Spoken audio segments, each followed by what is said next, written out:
November. I knelt in the mud, hands wrapped in duct tape, digging the first ginseng root my mother had left behind. 6 months ago, I didn't know how to hold a shovel. Now I knew how to survive. But let me take you back to May. The air in the dormitory hallway smelled of industrial cleaner and endings.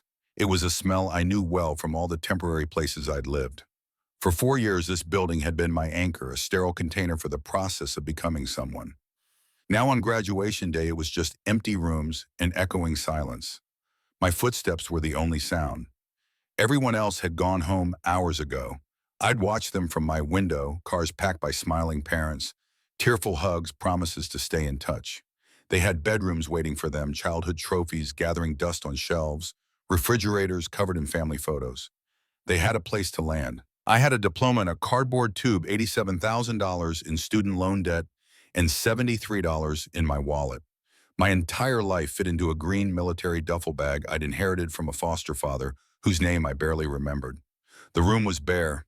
I'd wiped down the surfaces, swept the floor, turned in my key at the front desk to a student worker who never looked up from his phone. The finality of it sat in my chest like a stone. For 18 years, I'd been part of a system. First, the loosely connected web of foster families after my mother died when I was 10. 8 different homes in 8 years. Then the structured world of college, supported by scholarships and grants and loans that always felt like borrowing time from a future I couldn't quite picture.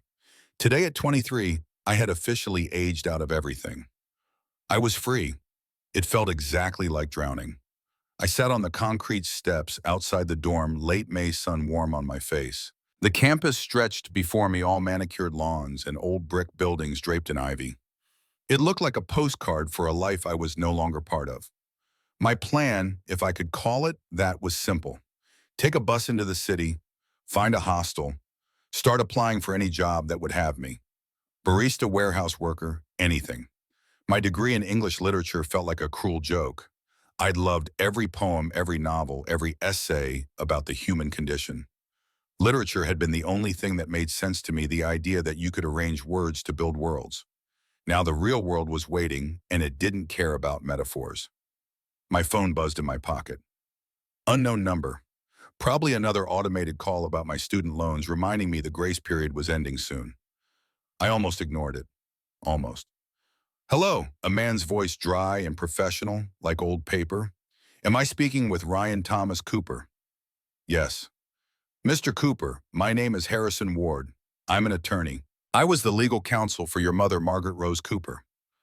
The world tilted. My mother. People didn't talk about her anymore. It had been 13 years. The memories were faded and fragmentary. The smell of soil on her hands. The sound of her humming while she painted. The warmth of her hand in mine. After she died in the car accident, the world had gone quiet and gray. The state became my guardian, and Margaret Rose Cooper became a name on a file. My mother, I said, my voice barely steady. Yes, I've been attempting to reach you. The university registrar finally provided your contact information upon your graduation. There is a matter of her estate to discuss. Estate, the word didn't compute. My mother and I had lived in a tiny apartment. We'd had nothing. She was an artist who sold paintings at local fairs and worked part-time at a plant nursery. We were happy, but we were poor. The state had covered her funeral costs. I don't understand, I said. There wasn't anything left. That's not entirely accurate, Harrison replied, and for the first time I heard a crack in his professional facade. It's a bit unorthodox. Could you come to my office? It would be best to discuss this in person. He gave me an address downtown. It was a long walk, but I had nothing but time. The duffel bag grew heavier with each block, a constant reminder of my entire life, consolidated into a few changes of clothes, 2 dog-eared novels, and a framed photo of my mother I'd kept hidden away. It was the only one I had. She was smiling, squinting in the sun, a smudge of paint on her cheek. Harrison Ward's office was in one of those older buildings with a marble lobby and a cage-like elevator that clanked and groaned. The office itself was small, crammed with shelves of leather-bound books that smelled of dust and decades. Harrison was a small, neat man in a tweed jacket, thick glasses, magnifying kind eyes. He gestured for me to sit in a worn leather chair that sighed as I sank into it. "Thank you for coming, Ryan," he said, settling behind a large mahogany desk. "Let me be direct. Your mother was a very forward-thinking woman. After you were born, she took out a small life insurance policy. Not much, but she invested it carefully. Then about 14 months before she passed, she liquidated that investment and purchased a piece of property. My mind went blank. A property's where he slid a thick manila envelope across the desk. My name was written on it in my mother's familiar looping script. Just seeing her handwriting made my throat tighten. It's rural, he said carefully. About 3 hours north of here. 5 acres of land in an unincorporated part of Sterling County. The property itself is unconventional. The sale was primarily for the land. The structure on it was included as is. He paused, watching my face. It's a Quonset hut. I stared at him. A Quonset hut. A half-cylinder of corrugated metal like military barracks from old war movies. What on earth was my mother doing buying a Quonset hut in the middle of nowhere? She was very specific in her will, Harrison continued. The deed was to be held in trust and transferred to you upon your 23rd birthday or your graduation from a 4-year university, whichever came later. She wanted to ensure you had a place to go. A foundation. A foundation. The word felt absurd. I thought of the $73 in my pocket, the eviction from my entire life. Why didn't she tell me? The question came out harder than I intended. Why didn't anyone tell me? Those were her instructions, Harrison said gently. She was a private person. I believe she intended it as a last resort, a failsafe. She didn't want you to know about it unless you absolutely needed it. He let the unspoken truth hang in the air. I needed it now. He pushed the envelope closer. The deed is in here, officially transferred to your name. Property tax records, a set of keys, and a letter from her to you. My hand trembled as I reached for it. The envelope was heavy-weighted with secrets. The keys inside were old and substantial, one a standard house key, the other large and industrial-looking. There is one complication, Harrison added, his tone shifting back to business. The property taxes have been paid automatically from a small account she set up, but that account is now depleted. The next payment is due in 6 months. It's not a large amount, but it is a liability. He paused, folding his hands on the desk. Furthermore, I've received inquiries about the land. A company called Stone Ridge Holdings. They're buying up parcels in that area. They don't know the property has been transferred to an individual yet. Their last offer was substantial. He named a figure, $185,000. The number hit me like a physical force. It was more money than I had ever imagined seeing in one place. Enough to pay off my loans completely. Enough to rent a decent apartment and live for 2 years without working. Enough to buy a normal life. They want the land, I said slowly. They want the land, Harrison confirmed. It's an option, a very practical one. You could sell it, take the money, and start fresh. No one would blame you. He looked at me steadily. Or you could go see it, see what your mother wanted to give you. The choice felt immense. The easy path paved with money and escape, or the hard path leading to a metal hut in the woods for reasons I didn't understand. But it was from her. It was the last thing she ever did for me. I have to see it. I said the words coming before I'd fully formed the thought. It wasn't logic, it was obligation. It was the need to understand the last secret of a woman who had been a ghost for more than half my life. Harrison nodded slowly, a small, sad smile on his lips. I thought you might say that. He handed me a $100 bill from his own wallet and a bus schedule. It's a long ride. I left his office in a daze, the heavy envelope clutched in my hand. The city streets seemed louder, harsher. The promise of the hostel of scrubbing floors for minimum wage faded into the background. A new destination had been written onto my blank map. Sterling County, a Quonset hut, a letter from my mother. The bus ride was a slow-motion transition from one world to another. The city's dense grid of concrete and glass gave way to sprawling suburbs, then strip malls and highways, and finally to something else entirely. The landscape softened and blurred. Roads narrowed. Trees crowded the edges of asphalt branches reaching overhead like a canopy. We passed through small towns with single traffic lights and peeling paint on storefronts. Each mile felt like traveling not just north, but backward in time. I opened the envelope carefully. Inside, along with the deed and keys, was a sealed letter, my name written on the front in her hand. I stared at it for a long time before I could bring myself to break the seal. The letter was written on cream-colored paper, several pages folded together. My dearest Ryan, it began, if you are reading this, it means two things. First, that you have become the wonderful young man I always knew you would be, educated and ready to make your own way. And second, it means that I have failed you in the most fundamental way a mother can. It means you are alone, and you have come here because you have nowhere else to go. For that, my love, I am so, so sorry. My vision blurred. I wiped my eyes quickly, forcing myself to continue. I know this place must be a shock. A metal hut in the woods. It's not a home, not yet. I bought it with the last of the money from your grandparents and a small insurance policy I took out on myself. I bought it in secret because I was scared. And the next part made my blood run cold. Ryan, there were things happening in my life before you were born, things I tried to protect you from. I was involved with a man and I made mistakes. I borrowed money I shouldn't have from people who don't forgive debts. I thought I had gotten away, that I had started over with you clean and new. But they found me when you were 8 years old. They started making threats. It was a shadow that followed me everywhere. A constant fear that they would come and take what little we had. I had no idea. I remembered my mother as warmth and light, all smiles and creativity. The idea of her living in fear, hiding this terrifying secret, was impossible to reconcile with my memories. This place was my escape plan, the letter continued. My break glass in case of emergency plan for you. I came out here on weekends when you were with friends, telling you I was at art retreats. I cleaned it out. I had plans. Her handwriting became more rushed, more urgent. You see the greenhouse? That was the key. I grew up on a small farm, Ryan. I know things about the earth, about growing. I was going to grow things here. Not just food, things that are valuable. Medicinal herbs, rare botanicals.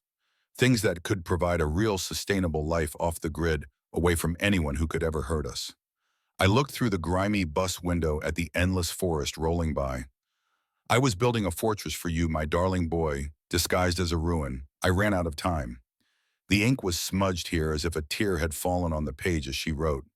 The accident wasn't part of the plan, but this place is. It's yours. The land is paid for. It's clean. No one knows about it. It's a fresh slate, a place where no debts can follow you. My hands shook holding the pages. Inside the shoebox you'll find in the footlocker, you'll find the beginning. Everything I was saving. It's not much, but it's a start. And know this, Ryan. Every weed I pulled, every shelf I built, I did it picturing your face. I did it so that if the worst ever happened, you would have a piece of ground that was yours. A place to plant your feet. A place to grow. The letter ended with a simple, devastating line. You were my best crop, Ryan. My most beautiful creation. Make a life for yourself. Be happy. That is all I ever wanted. I love you forever, Mom. I folded the letter carefully and stared out at the passing trees. Anger and grief and confusion swirled together in my chest. She had suffered alone. She had built this secret refuge driven by fear and love in equal measure. And I had known nothing. I was the only person who got off at the stop for Sterling Crossing. It wasn't a station, just a faded sign on the side of a two-lane road next to a gas station with rusted pumps. A convenience store sat adjacent, its windows covered in advertisements for beer and lottery tickets. Inside, a man behind the counter looked at me with open curiosity. He was weathered, maybe 60, with the kind of tan that came from decades of outdoor work. You need a ride? He asked, his voice a slow drawl. Not much out here to walk to. I'm heading to a property on Old Mill Road, I said, trying to sound more confident than I felt. He raised an eyebrow. Old Mill ain't nothing down that way but the old hemlock plot and a bunch of trees. You sure? I'm sure. He studied me for a moment, then shrugged. Suit yourself. It's a good 3-mile walk. Take a right at the fork. The air outside was different here. It smelled of damp earth and pine needles and something wild I couldn't name. As I walked, the sounds of the highway faded, replaced by the buzz of insects and the rustle of unseen creatures in the woods. The road turned from asphalt to gravel. The trees pressed closer, their branches forming a tunnel overhead. It felt like the world was closing in, swallowing me whole. After what felt like an eternity, I saw it. Through a break in the trees, a curve of gray corrugated metal rose from a clearing, like the back of a huge sleeping whale. The Quonset hut. It was bigger than I'd imagined and far more desolate. The metal was streaked with rust and the clearing was choked with weeds as tall as my chest. To one side, attached to the hut like a fragile skeletal wing, was the greenhouse. Its glass panes were clouded with grime, and many were cracked or missing entirely, leaving jagged, empty holes. The whole structure sagged with profound neglect. It didn't look like a foundation. It looked like a ruin. A barely visible gravel driveway led to the front. The main door was a large sliding slab of metal, painted a faded red, that was now peeling in long strips. I dropped my duffel bag and pulled the keys from the envelope, my hands shaking. The large industrial key slid into the lock with a grating metallic screech. It took all my strength to turn it. The lock clanked open. I put my shoulder to the door and pushed. It groaned, scraping against a rust-caked track, and slid open just enough for me to slip through. The air inside was cold and still thick with the smell of dust and damp and decay. A single bar of light cut through the gloom from the partially open door, illuminating a universe of floating dust motes. The interior was one vast, cavernous space. The curved metal walls soared overhead, amplifying every sound. The floor was bare concrete, cracked and stained. It was completely empty. No furniture, no boxes, nothing. Just a huge echoing void. Disappointment hit me like a fist to the gut. This was it. This was the fail-safe. An empty metal shell in the middle of nowhere. I felt like a fool, a grief-stricken, sentimental fool who had walked 3 miles to find a whole lot of nothing. The developer's offer wasn't just an option anymore. It was the only sane choice. I was about to turn and leave, to slam the door on this entire ridiculous chapter, when my eyes adjusted to the dim light. In the far corner, almost lost in shadows, was something, a dark shape against the wall. I walked toward it, my boots crunching on debris.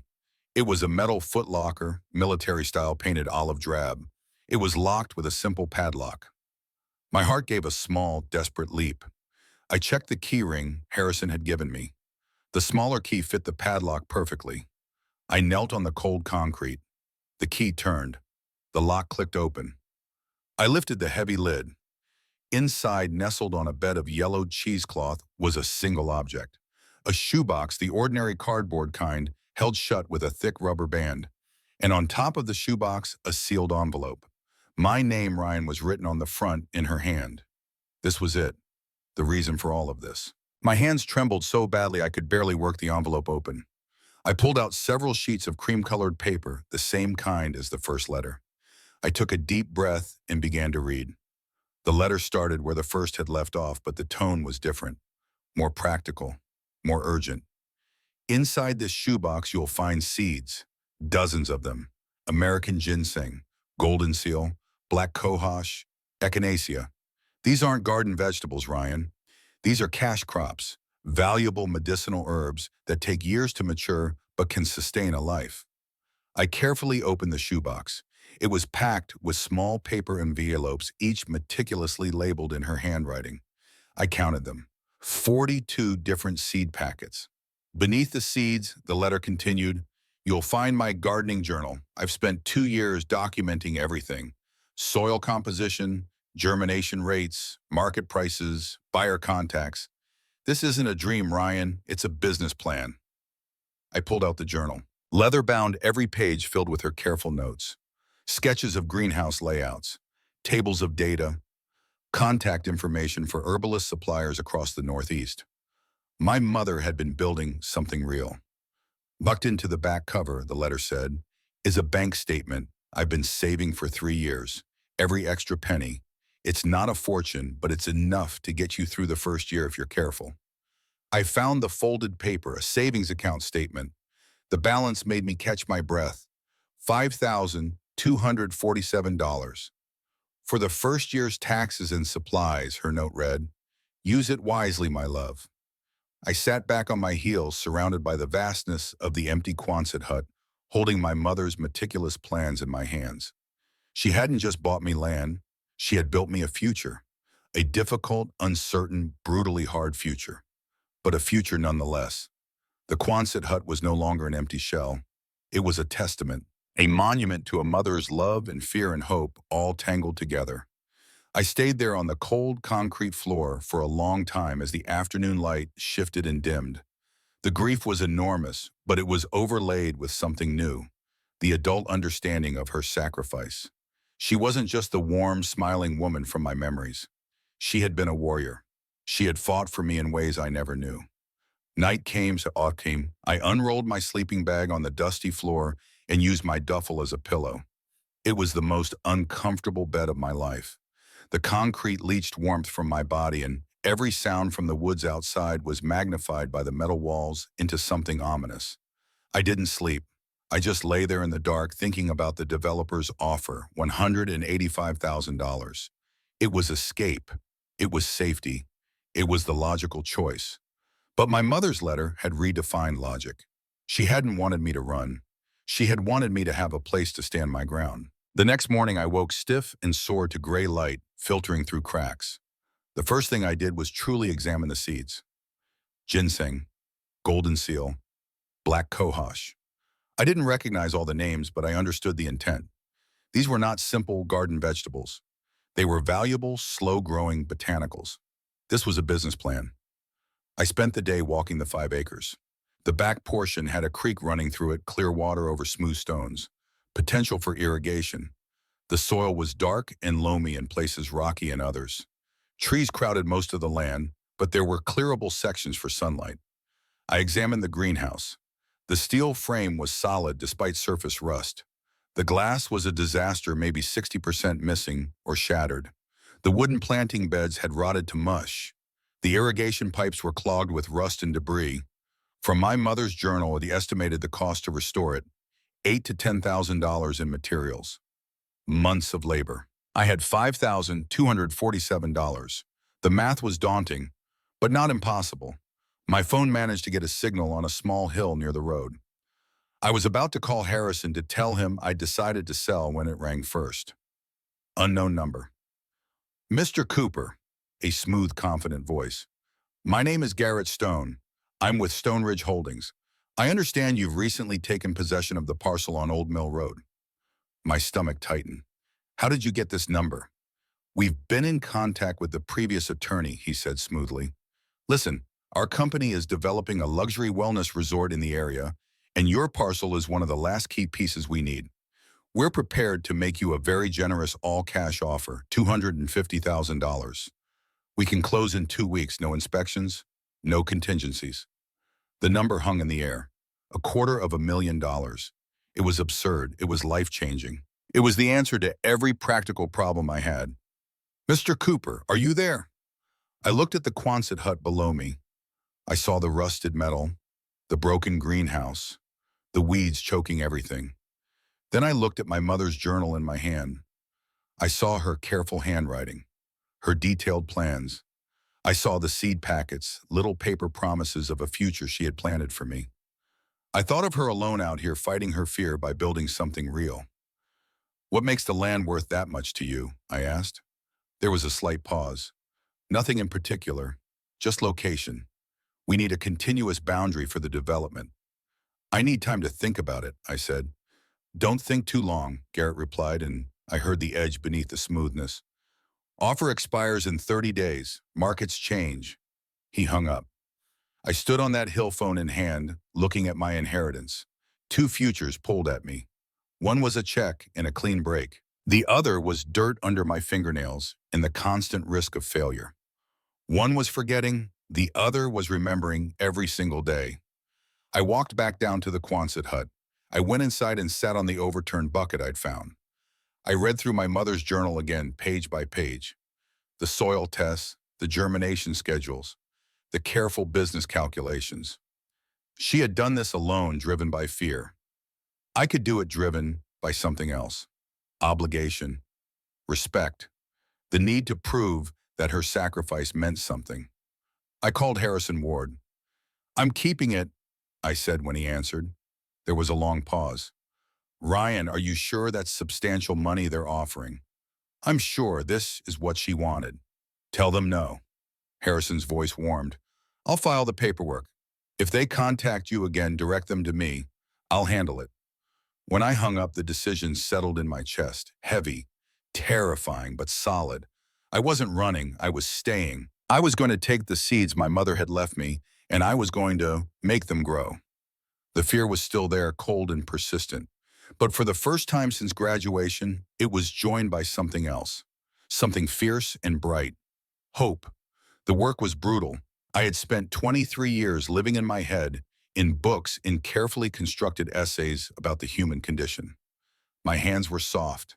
My back had never known real labor. The first day of clearing weeds around the Quonset hut taught me the difference between reading about difficulty and living it. 2 hours in blisters rose across my palms. By hour 4, they had burst, leaving raw, weeping wounds. My back seized into knots of fire. Every muscle screamed, but I kept working because there was no alternative, no safety net, no one coming to rescue me. That first night, I sat on my sleeping bag with my hands wrapped in toilet paper, eating cold beans straight from the can. No shower, no kitchen, just creek water and canned food heated on a camping stove. This wasn't an adventure. This was survival in its most basic form. My inner voice, the one trained by years of education, kept asking the same question. What are you doing? You could be in an air-conditioned office right now. You could have taken the money. But I kept going, stubborn pride maybe, or something deeper. The need to prove to a ghost that her sacrifice hadn't been wasted. By day 3, my hands had become infected. The blisters had opened and dirt had gotten into the wounds. I walked the 6 miles into Sterling, each step agony, and bought antibiotic ointment and proper bandages at the hardware store. The woman behind the counter was younger than I expected, maybe 25, with dark hair pulled back and intelligent eyes. She glanced at my wrapped hands. "You're the one at the hemlock place," she said. It wasn't a question. "News travels fast," I said. "Small town." She rang up my purchases.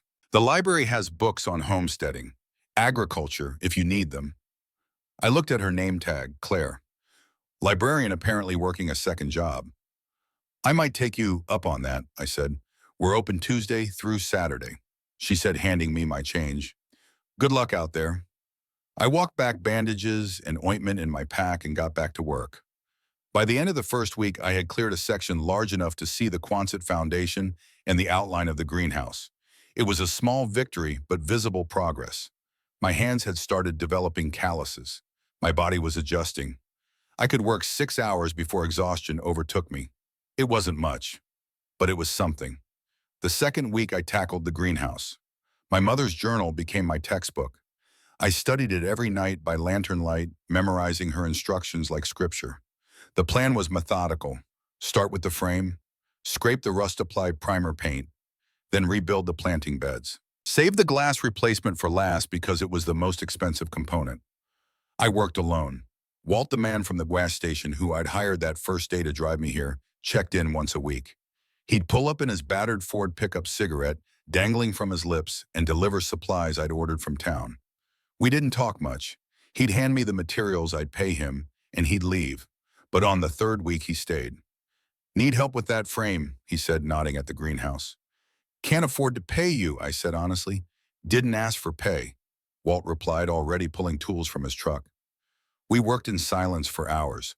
Walt was maybe 65, weathered by sun and years, but he moved with the efficiency of someone who'd spent a lifetime working with his hands. He showed me how to properly remove rust, how to get primer into the joints, how to paint so it would last. As the sun began to set, he finally spoke. "Lost my farm," he said, not looking at me. "Bank took it in '08. Worked that land 40 years. I didn't know what to say, so I said nothing. "Your mom," he continued. "I met her. She bought seeds from me. Serious woman. Asked good questions." My hands stilled on the paintbrush. "You knew her?" "Little bit. She came out here weekends, worked hard, didn't talk much." He lit a cigarette. "She was running from something, could tell.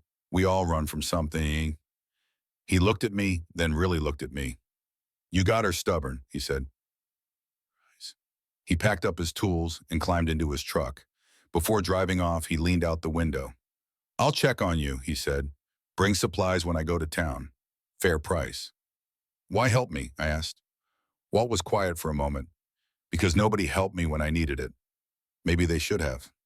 He drove away, leaving me alone with the half-painted greenhouse frame and the strange, unfamiliar feeling of being cared for. By the end of the first month, I had made real progress. The greenhouse frame was restored rust-free and painted. I'd torn out the rotted planting beds and built new ones from cedar boards following my mother's precise measurements. The work was exacting, demanding, but I was learning.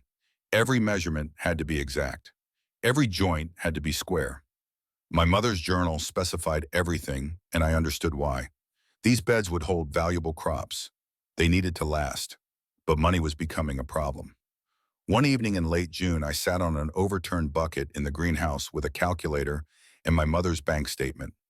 I'd spent $3,800 on materials, paint, primer, lumber, hardware tools I absolutely needed.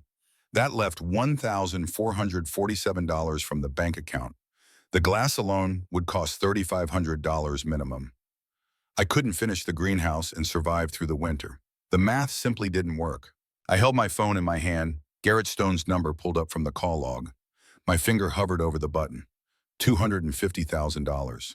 I could call him right now, be done with all of this. I looked at my mother's journal lying open beside me, her sketch of the finished greenhouse, her careful notes about soil pH and germination times, her hope made tangible in ink and paper. She didn't quit, I thought. I can't quit. I put the phone away. The answer came the next day, though I didn't recognize it at first. I was clearing brush from the back wall of the Quonset when my shovel hit something that wasn't dirt or rock. The sound was different, metallic, hollow. I dug around the edges, curiosity overtaking fatigue. A metal panel emerged from the soil flush with the concrete foundation. It had a recessed handle. My heart began to pound. This wasn't on any of the plans Harrison had given me. This wasn't in my mother's letter. What else had she hidden? I worked the shovel under the edge as a lever and pushed with all my weight. The seal broke with a groan of protesting metal. Cool, earthy air rushed out, the smell of a place that had been closed for years. I grabbed my flashlight and descended steep wooden steps into darkness. The root cellar was small, maybe 10 feet square, with concrete walls and a surprisingly dry floor. One wall had empty wooden shelves clearly meant for storing preserves, but it was the opposite wall that made me freeze. Two large plastic storage tubs sat there sealed tight, and beside them, another metal footlocker identical to the one I'd found upstairs. She had buried her real treasure. Only someone willing to work the land to clear the thorns would ever find it. My hands shook as I opened the footlocker. Inside were stacks of cash, neat bundles wrapped in plastic organized by denomination. 20s, 50s, hundreds. I didn't count it immediately. I couldn't. I just stared. On top of the money was a thick letter number 2. I sat on the cellar steps, flashlight propped beside me, and opened it with trembling fingers. "My clever, hard-working boy," it began. "If you found this, it means you chose the hard path. It means you stayed. It means you are your mother's son, and I am so proud of you I can't find the words." Tears blurred my vision. I wiped them away and kept reading. "This is the real inheritance, Ryan.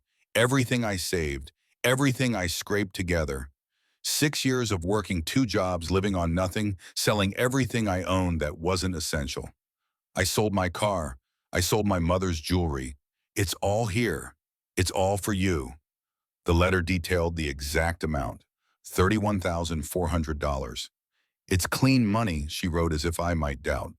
"Every penny from my art sales, my wages at the nursery accounted for, and legal. It's enough to finish the greenhouse properly, enough to buy supplies, enough to live for 18 months while the herbs mature." I looked at the bundles of cash, at this fortune my mother had assembled dollar by dollar. "But the money is the smallest part." The letter continued, and I could almost hear her voice. "Your choice to earn it, that's the real inheritance. The world will always offer you easy money. Developers with checkbooks, shortcuts, quick fixes. Real wealth comes from work, from owning something you built with your own hands." She explained the timeline. Ginseng took 5 years minimum to develop valuable roots. Golden seal 3 to 4 years. This wasn't a get-rich-quick scheme. It was a get-a-life-slow plan. "My one regret," the letter ended, "is that I won't see the man you become. But I know him already. He's the boy who stayed when he could have run. Make me proud. Fill this empty place with life." And I sat in that cool, dark cellar for a long time, surrounded by my mother's faith in me made tangible in cash and carefully chosen words. This wasn't just money. This was responsibility. Every dollar had to be spent wisely. Every choice had to honor the sacrifice she'd made. I counted the cash that night. $31,400 exactly just as she'd written. Combined with what was left in the bank account, I had $32,847 total. I made a spreadsheet using skills from college that finally felt useful. Property tax $1,200 annually. Glass for the greenhouse $3,500. Remaining materials maybe $2,000. Seeds, oil amendments, fertilizer $1,500. Living expenses at $400 a month for 18 months, $7,200. Emergency fund $5,000.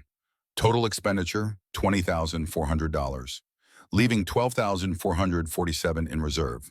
The timeline was clear: 18 months until the first ginseng could be harvested. I could survive if nothing went wrong. That was a very big if. I ordered the glass, custom-cut panes delivered to the hardware store in Sterling. Walt helped me haul them in his truck, refusing payment again. "Pay me after your first harvest," he said. "If you make it." The installation took 2 weeks. Tedious, precise work. Each pane had to be measured, caulked, sealed against weather. I learned as I went, making mistakes, redoing sections.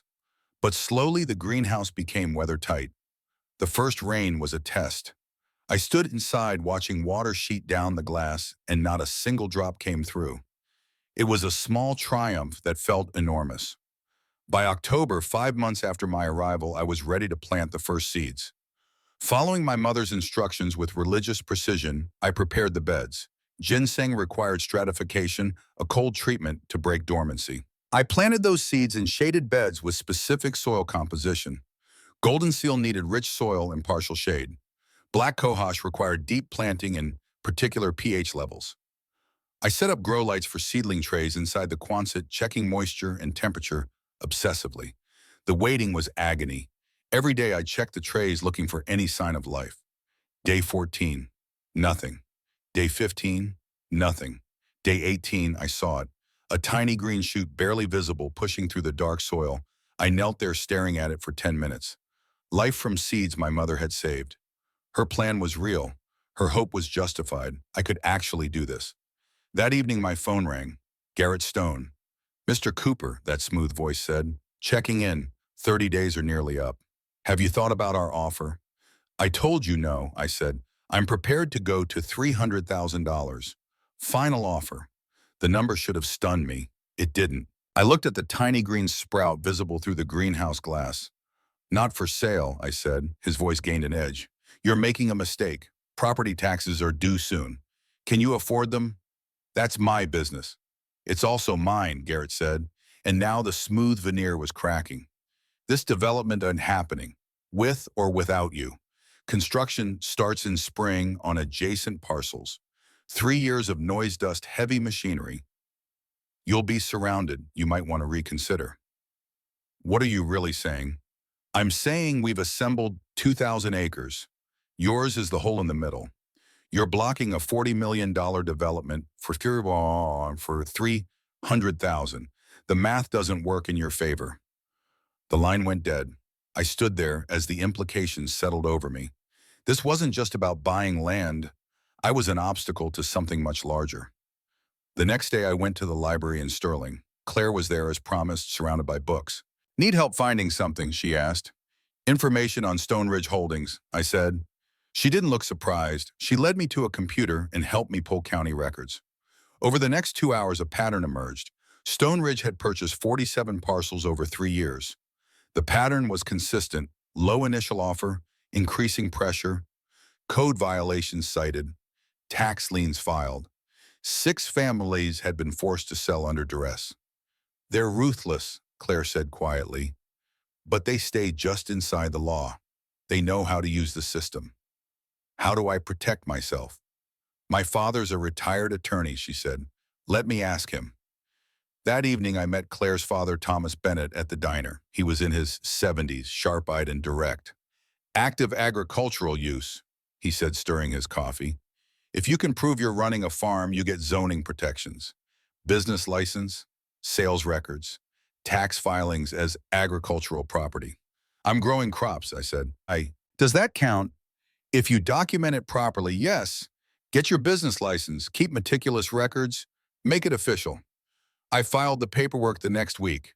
Cooper Botanicals, LLC. It cost $150 and made everything feel suddenly terrifyingly real. November brought the first serious test. The weather forecast warned of an early winter storm. Heavy winds, possible snow. I spent a day securing the greenhouse, reinforcing the frame, checking every seal. The storm hit at midnight. Wind howled through the valley like something alive and furious. Inside the Quonset, the metal walls screamed. I lay in my sleeping bag, listening to the building shake, praying the greenhouse would hold. At 2 in the morning, I heard the sound of tearing metal. I grabbed my flashlight and ran outside into driving rain and wind that nearly knocked me down. A section of the greenhouse roof had torn free. Rain was pouring directly onto the seed beds. 8 panes of glass shattered from wind pressure, leaving gaping holes. For 4 hours, I fought the storm. Soaked, freezing, desperate. I moved seedling trays into the Quonset. I secured tarps over the damaged roof section. I covered the beds as best I could. Dawn came gray and cold. I surveyed the damage with numb hands and a sinking heart. $2,500 in glass destroyed. Weeks of work undone. 30% of my seedlings damaged or dead. I sat in the ruined greenhouse and cried. Not from physical pain, from fear. The brutal, crushing fear that I couldn't do this, that I wasn't strong enough, that my mother had overestimated me. I was still sitting there when Walt's truck pulled up. He surveyed the damage without speaking. Then he went to his truck and started pulling out tools and materials. "What are you doing?" I asked. "Fixing this," he said simply. "I can't pay you." "Didn't ask you to." We worked for 6 hours straight. Walt showed me how to reinforce the roof differently, how to angle it to shed wind better, how to use salvaged materials to strengthen weak points. He wasn't saving me. He was teaching me. By evening, the roof was secured. The immediate crisis was over. As Walt packed his tools, he lit a cigarette and looked at me. "Storms coming every winter," he said. "Can't stop them. But you can build stronger." "I don't know if I have enough money to keep fixing things," I admitted. "Then build smarter," Walt said. "Use what you got. Adapt." He drove away, leaving me with new knowledge and a greenhouse that would survive the next storm. December came with real winter. Snow, temperatures below freezing. The greenhouse held barely. The seedlings survived fragile but alive. My routine became rigid. 5 in the morning, check the greenhouse. Monitor temperature and moisture. 7, breakfast of oatmeal and coffee. 8 until 4, work on winterizing clearing land, making repairs. 5, walk to town to the library, where there was heat and human contact. 8, return to the Quonset. Journal, read by lantern, sleep on the cot I'd built. The loneliness was acute but bearable. I talked to myself, long conversations about what needed to be done, about whether my mother would be proud, about whether I was insane. But I kept going. The library trips became regular. Claire was always kind, never intrusive. Our conversations were brief. "Find what you needed." "Yes, thank you." "How's the place coming?" "Slowly." On December 23rd, as the library was closing for the holiday, Claire stopped me at the door. "Do you have plans for Christmas?" she asked. The question caught me off guard. "No. Family dinner tomorrow at my dad's. You'd be welcome." I hesitated. I didn't want charity. I didn't want pity. "It's not charity," Claire said, reading my face. "It's hospitality. There's a difference." I accepted. Christmas dinner was awkward at first. I'd worn my only decent clothes, a shirt and slacks from college that felt too formal. Claire's family was small. Her father, Thomas, her mother, Helen, a younger brother. They didn't ask intrusive questions. They talked about books and local history and the weather.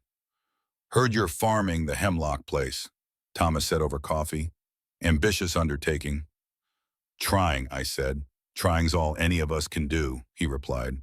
"Most people don't even try." It was a small moment of acceptance, but it mattered. When Claire walked me out that evening, snow was falling softly. "You did well," she said. "They liked you."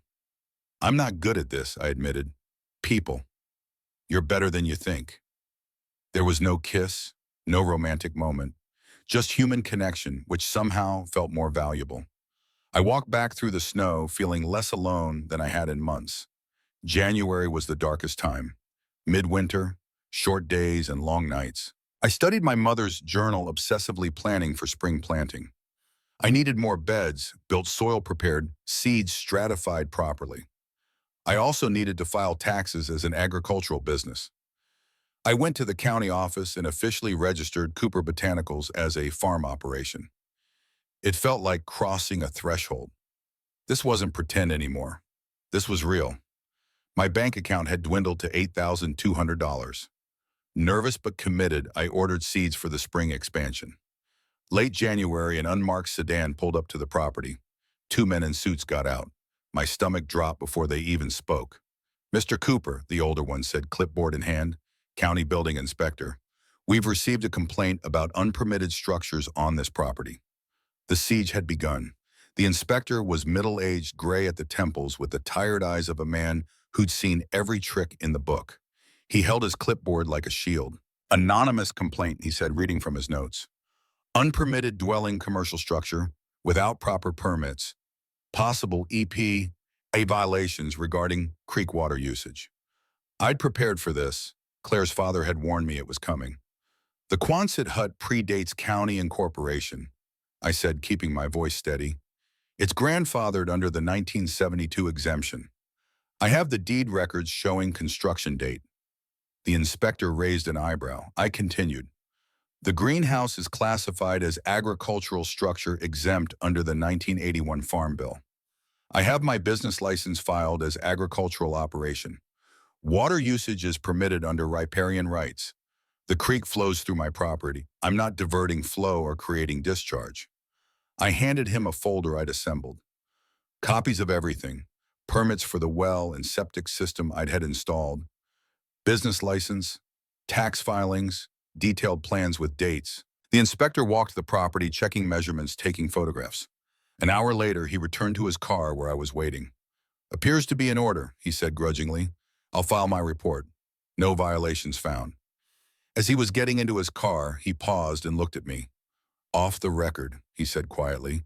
"They do this to everyone who won't sell. Code violations, tax audits, EPA complaints. It's legal harassment, and they're good at it. Can't you stop them?" "I enforce code," he said. "They know code better than most lawyers. They play the game, and they play it well." He started his engine. "Document everything. If they cross a line, you'll need evidence." He drove away, leaving me shaken. This was war, and I was fighting alone. That evening, Walt showed up unannounced. He must have heard about the inspection. Small towns had their own communication networks. I vented my frustration while we sat on the Quonset steps, him smoking, me wringing my hands. "You know what they want?" Walt asked. "My land." "No," he said. "They want you to quit." "Different thing." "How do I fight a corporation?" Walt took a long drag on his cigarette. "Same way you fight anything. Don't quit. That's it, just don't quit." "Yep." He flicked ash. "They got money lawyers' connections. You got one thing, you're standing on your ground. They can't make you leave. They can make life hell." "They can," Walt agreed. "Question is, can you take it?" I didn't answer because I honestly didn't know. The answer came sooner than I expected. 3 nights later, I woke to the sound of movement outside. Flashlight beams cutting through the darkness. My heart hammered as I grabbed the shovel by the door and stepped into the cold February night. 2 men stood in the greenhouse, not hiding, just standing there, bold as anything. One of them held a gasoline can. "Get off my property," I said, shovel raised. The larger man turned unhurried. "Easy, son. Just looking around." At 2 in the morning with gasoline, the other man smiled. "Mr. Stone wanted us to assess your fire safety. Lot of dry wood here. Old wiring. Could be dangerous." It wasn't even subtle. It was a direct threat. "I'm calling the sheriff," I said. "Go ahead," the large man said. "We're just concerned citizens. Haven't done anything. Yet." They walked past me to their truck, leaving the gasoline can sitting in the middle of the greenhouse floor. A message. I called Deputy Garcia immediately. He arrived at dawn, took my report, photographed the gas can. I could see the frustration in his face. Can you arrest them for trespassing, attempted arson? Garcia shook his head. Without witnesses who can testify they brought the can, without proof of intent, it won't stick. They know exactly how far they can push. So I'm just unprotected. Garcia was quiet for a moment. Then he reached into his patrol car and handed me something. A small canister of pepper spray. Off duty, I'd tell you to get a shotgun, he said. On duty, I recommend non-lethal self-defense. I'll increase patrols, but I can't be here all the time. After he left, I stood holding the pepper spray and the gasoline can, understanding just how vulnerable I really was. But help came from an unexpected direction. 2 days later, Walt showed up with 3 other men in pickup trucks. Weathered farmers, men in their 50s and 60s, who looked like they'd been carved from the same stone as the mountains. This is Frank, Eddie, and Tom, Walt said. We're setting up a rotation. One of us will drive by every night. Different times. Random. I can't pay you, I said, overwhelmed. Didn't ask for pay, Frank said, spitting tobacco juice. Stone Ridge pushed my nephew off his land 2 years back. We're tired of it. You standing up to them, Eddie added. That's standing up for all of us. They didn't make speeches. They didn't ask for thanks. They just did what needed to be done. Masculinity expressed through action, not words. That night, knowing someone would drive by, I slept better than I had in weeks. March came with a thaw. Snow melted. The ground softened. It was time to plant the second wave of seeds. I worked the soil, adding amendments according to my mother's precise instructions.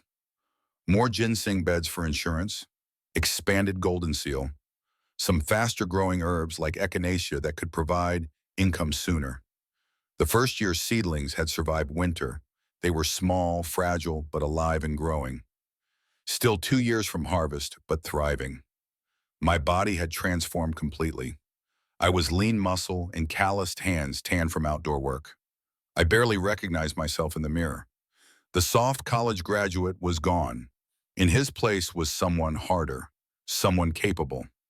April brought the first real proof of concept. Some of the echinacea I'd planted the previous October was ready. Fast-growing compared to ginseng, it matured in 6 to 8 months. I harvested carefully following my mother's drying techniques. Bundle the stems, hang them in the dark cure for 3 weeks.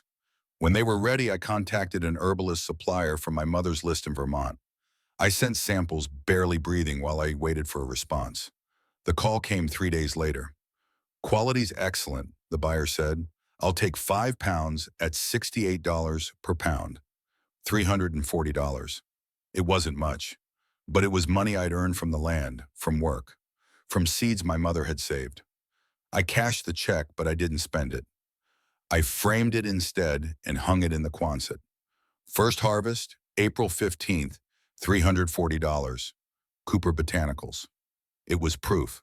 The business model worked. That same week, a woman I'd never met appeared at my property. She was in her early 60s, nervous, ring in her hands. I'm Helen Foster, she said. I knew your mother. We worked together at Mountain View Nursery. I invited her inside. The Quonset had changed over the months. I'd built a table, installed a proper wood stove, added a comfortable chair. It was Spartan, but livable. I should have contacted you years ago, Helen said, accepting a cup of coffee. But I didn't know where you were after Margaret passed. What did you need to tell me? Helen took a deep breath. Those loan sharks your mother owed money to, the ones she was so afraid of. My chest tightened. What about them? They were arrested in 2015. Federal racketeering charges. All of them went to prison. The words didn't make sense at first. What? 8 years ago, Helen said gently, before your mother died. The threat was gone and she never knew. I felt like I'd been punched. She lived in fear for nothing. She'd gone dark, Helen explained, changed her name, moved states. There was no way for her to know they'd been taken down. She was too afraid to check. She built all this running from ghosts that were already gone. Helen's eyes filled with tears. She built it from love, Ryan. The fear was just fuel. Love was the engine. She handed me a small cardboard box, her personal things from her locker at the nursery. I thought you should have them. After Helen left, I opened the box with shaking hands. Inside were photographs I'd never seen. Me as a baby, as a toddler. My mother young and smiling, holding me. There was a sketch pad filled with drawings of this property, detailed plans made before she'd even bought it, and another journal different from the gardening one. Personal. I opened it to an entry from 2010, the year she'd purchased the land.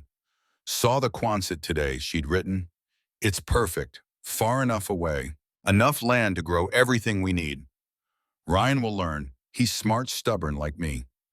If the worst happens, this will save him. Not the land, not the money, the work. Work saves us. Work makes us men. Work is love made visible. I sat in my chair by the wood stove and finally truly cried. Not sad tears, understanding tears. She hadn't been running from fear. She'd been running toward my salvation. She'd built an inheritance not of money but of capability, the ability to survive, to build, to stand. The threat she'd feared was gone, had been gone. But what she'd built was real, and it had saved me anyway. May arrived, marking 1 full year since I'd graduated. 1 year since I'd first seen this place. Garrett Stone came in person. I was working in the greenhouse, soil under my fingernails, sweat on my face when I heard the car. A black BMW, expensive and out of place on the gravel road. Garrett stepped out in a tailored suit, looking around with barely concealed distaste. "Mr. Cooper," he said, "1 year. I'm impressed you've lasted this long." I didn't stop working. "What do you want?" "To make you a final offer. $350,000, much. Today." I kept my hands in the soil, planting seedlings. "No. You haven't heard my alternative." I looked up at him then. "I'm listening." "We break ground June 1st on the adjacent parcels. Construction 6 a.m. to 6 p.m. 7 days a week. Pile driving, excavation, dust, noise, for 3 years minimum." "I can handle noise." Garrett's smile was cold. "Can you handle losing everything you've built? We'll be within our legal rights, but the vibrations will damage your structures. Your glass will break. Your crops will die from dust contamination. We're not trying to destroy you, we're just building. You'll be collateral damage." He let that sink in. "You're costing me millions," he continued. "This is mercy. I'm offering you a way out while you can still walk away with something." I stood slowly, facing him fully. Soil fell from my hands. "You see dollar signs," I said quietly. "I see my mother's hands. Every seed she planted. Every plan she made. This greenhouse isn't worth $350,000 to you. It's worth everything to me." "You can't be serious." "You can break my glass," I said. "I'll replace it. You can make noise. I'll work through it. You can surround me. I'll stay. Because this isn't about money. It's about whether I'm a man who stands or a man who runs." I picked up my shovel, not threatening, just holding it. A tool I knew how to use. "My answer is no. Final answer. Now get off my property." Garrett studied me for a long moment. Then he got back in his BMW. "You'll regret this," he said through the window. "The only thing I regret," I replied, "is not saying no louder the first time." He drove away in a cloud of dust. That evening, Claire came by. She did that now occasionally, bringing dinner, checking on me, offering quiet companionship. She saw immediately that something had happened. "Garrett was here," I said. "I heard. Whole town heard. They're calling me crazy. The guy who turned down $350,000. Claire set down the casserole she'd brought and looked at me steadily. "They're calling you brave, the stubborn one, the one who wouldn't bend." "Doesn't feel brave, feels terrified." She sat beside me on the Quonset steps. "My dad says bravery and terror feel identical. The only difference is what you do with them." "What if I'm wrong? What if I lose everything?" "Then you lose having tried," Claire said, "which is better than living safe and small." We sat in comfortable silence as the sun set behind the trees. "Is there room in this life for two?" she asked quietly. I looked at her, surprised. "This isn't a life, it's a battle." "Then is there room for 2 soldiers?" I didn't answer. I was afraid to hope for that much. June came, and true to Garrett's word, construction began on the adjacent parcels. The noise started at 6 a.m. exactly. Pile drivers, excavators, backup alarms beeping constantly. Dust clouds drifted over my property, coating everything in fine grit. I reinforced the greenhouse with everything I had. double pane glass in the most vulnerable sections, rubber seals, filtration screens for ventilation. I documented everything with photographs, sound level readings, air quality measurements. Deputy Garcia stopped by weekly. Anything illegal? No, I admitted. Just hell. Keep documenting, he said. If they cross the line, you'll have evidence. I developed a new routine. Work early mornings before construction started. Late evenings after they stopped. Midday when the noise was unbearable, I went to the library in town. The endurance test had begun, but I endured. September came, 17 months after I'd first arrived. Some of the ginseng beds were ready for a small harvest. The roots weren't optimal age. 5 years was best. But some were mature enough, and I needed to prove to myself this was really working. Walt helped me harvest. We dug carefully, preserving root structure, washing each one gently. 15 roots, 12 pounds fresh weight. After drying for 3 weeks, 3 pounds of premium dried ginseng. I contacted a buyer from my mother's list, a ginseng dealer in Virginia.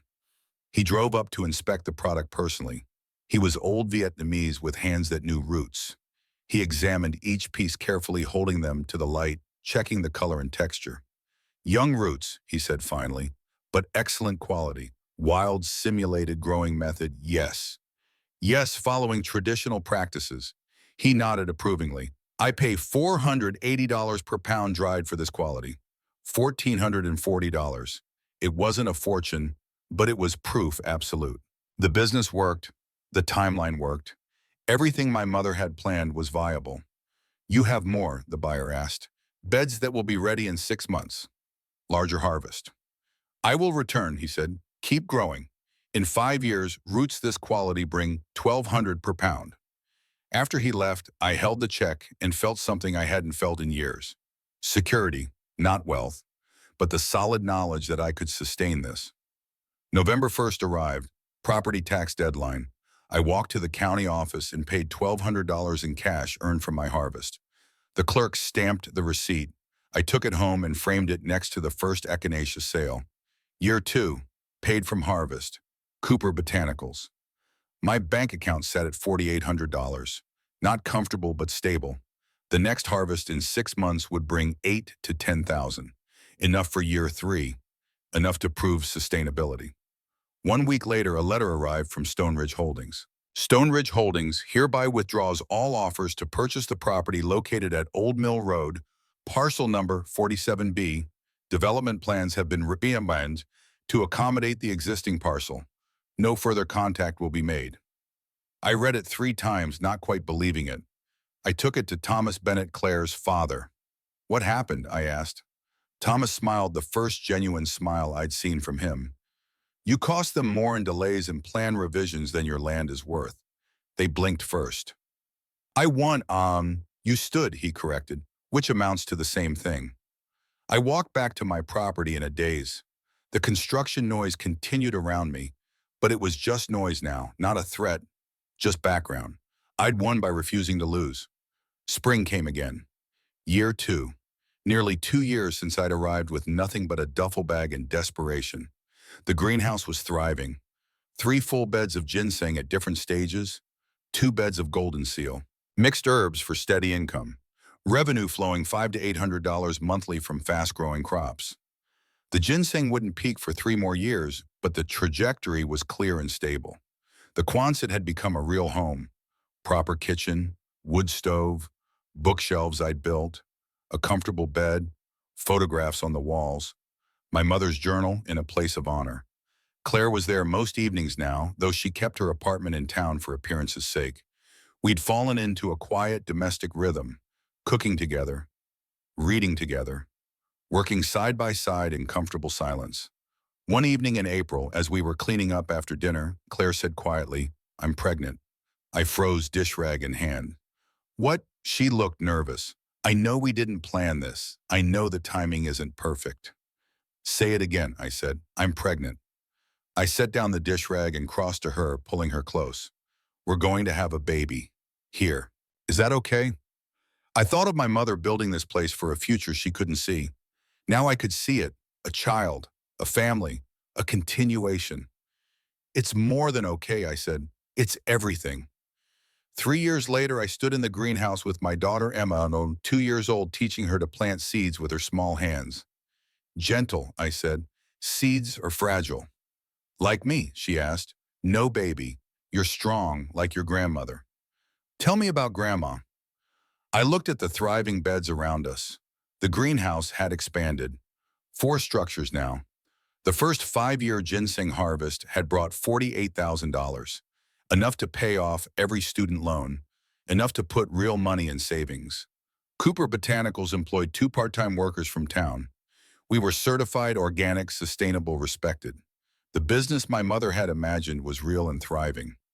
Your grandmother was the strongest person I ever knew, I told Emma. She built all this for me before I even knew I needed it. Why? Because she loved me and because she knew something important. What? That a man isn't measured by what he's given, but by what he builds with his own hands. Emma nodded seriously, pressing another seed into the soil. Through the greenhouse glass, I could see the resort operating on the adjacent land.